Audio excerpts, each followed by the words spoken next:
Welcome to New to the Street. This is your Secure segment with Alain Ghiai. Alain is with Globex Data, the leader in Swiss-hosted private and secure communications and data management. Welcome back, Alain.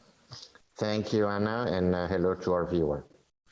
All right, let's talk about the hack of the day. Login credentials. We all have to do it. And often we think if there's the 2FA, that two-factor authentication app that we install or it's there for us, we think it's safe, right? No, think again, especially from the recent article we're reading from Google Play, more than 10,000 downloads of this 2FA. And guess what? They're now exposed, especially their financial information. So tell us what happened and how we can avoid this.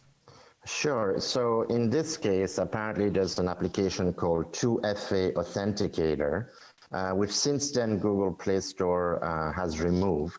But what it is this is one of those many applications where, let's say, some people that are a little bit more savvy technically, let's say they have their own VPN, they configure their own. These are mostly open source type software that are out there, unproven, unsecure. And here the 2FA, which is two-factor authentication. It's typically when you log into a website and then you're waiting for an SMS text to come to you, and then you have to put that little number that they send you.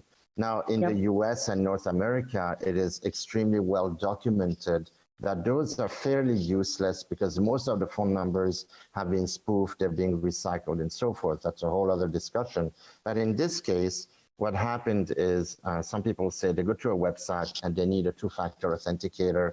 They download one for free. In this case, 10,000 people downloaded. And what it did is that, let's say you go to, it doesn't have to be your bank, but maybe you put your credit card number to log in and buy something. It has gone into your phone and basically there's a malware that siphons your entire financial information. So that's pretty dangerous. And if you go to your e-banking using an application, I'm guilty of doing that myself. I'm not a fan of using the phone for that. But what I do is they don't have a 2FA. Mine has, you have to put your username and password. If it's a different device, it may send you, like, verify the IP address and then sends you a code to make sure it's you. But I use my fingerprint. A lot of people are against that kind of thing, but really the fingerprint authenticator is the best one to have. It's what they call sometimes passwordless authenticator. So I don't believe in those 2FAs. We try to implement a couple. It's a comfort that some consumers may have, thinking that they have the security. This is just another example of, no, you don't have extra security. Right. I'd say biometrics are the best security you can have out there. So unfortunately, if you have been one of the 10,000 that have suffered from that, I would recommend to completely change everything. So if you went to a website and put some of your credit card info or your banking or what have you, then completely change your password, your username, your email, etc. Obviously, uninstall the application. Make sure you don't just delete, you have to push uninstall, and that it's no longer on your phone. That's what I would recommend. That's good advice. That these things happen, that they happen every day now. Happening more and more. So talk to us about Secure. Have you all implemented 2FA? It's a good question. So we have a plan to implement a version of a 2FA, I think in Q2. That means by June. But the big picture that we're trying to do is to use a company that I'll give them a little bit of free publicity here. It's called Hyper, Hypr. I've known them for 10 plus years. They're amazing. And they have all the certification. Many institutions use them. And they have what they call passwordless authentication or biometrics. It's a bit more complicated to install them. You need to do another installation with what we call a single sign-on, an SSO. And once we implement a SSO, then we can do that. But it's expensive. It costs $1 per month per user. So imagine if we charge $5 for the Messenger or $7 for the email only, $1 is just our cost for the authenticator. So we have to see what we will do. Our plan is to implement what they call passwordless biometrics, the latest technology you can get, hopefully by the end of 2022, and then we will see, do we charge extra, do we give an option to a consumer, or do we just absorb the costs and have that as an edge to the competition. But we are planning to do step by step those things. Right. Yeah. So I have a little tip for someone, if you're listening out there. As a password, I met quite a few of these, specialists in crypto, encryption and whatnot. And a lot of time they say a sentence is actually the best password. Obviously not a sentence. Like if you play golf, don't write your password being, I like to play golf. It has to be something completely different because there's a complexity to that is bigger than some of these passwords that you will choose. Obviously, the best thing to do is try to get a password manager. And if you want to make yourself a complex one, we have that in our Secure Suite application where you create a password, it does it for you. And if you want to have your own, it measures how strong it is. But, passwords are a tricky thing.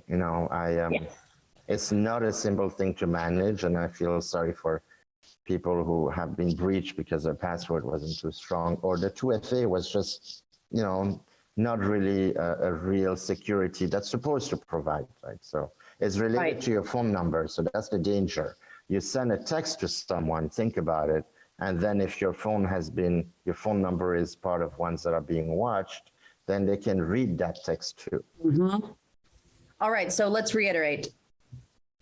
Change your password and maybe use a sentence, right? Or the thumbprint. What about facial recognition? Facial is good. I myself have a sticker on my cameras, front and back. So if I have to use a facial one, every time I have to take the sticker in and out, it's a bit of a pain. So I use the finger biometric. And you can have different finger. I use a Samsung S21 or whatever. I had an S9 not long ago, and you can have different fingers. And if you want to have fun with it, on some application you use the thumb, and then you can change to the index. Whatever you want, you can have fun with it. Register more than one fingerprint, both hands. And a lot of our consumers at the beginning, they said, well, I don't want to put my biometrics. It's not going to Google. It's really the biometric that's captured in the phone device. So there's a fine difference between sending your data to a cloud or having it on device. Eventually, yes, one can argue, but really you don't have a choice. Right, we don't have a choice. Biometric could be your eye for people who take a lot of photos and don't have stickers on their phone, or, because that camera can be remotely potentially activated. If you don't have anything like that, the iris biometric is really good. Recommend that. Some people have the voice, but biometric as opposed to 2FA, definitely. All right, thank you. And also you've recommended getting a password manager, even if you have to pay for it. So that's another good tip for our viewers. Yes, get a password manager. Unfortunately, our password manager is part of the Secure Suite, which is $50 a month. It's a business document management tool with password management and email. We are thinking of doing a password manager on its own, but there's 2 or 3 good password managers out there. Pay your $9, $10 a month and get a good one, and change your passwords every few months if you can. Well, as always, thank you so much for helping keep our important information secure and private. Thank you for joining us again, Alain. Thank you, Anna, and thanks everyone for watching us. We'll see each other next week. Thank you all.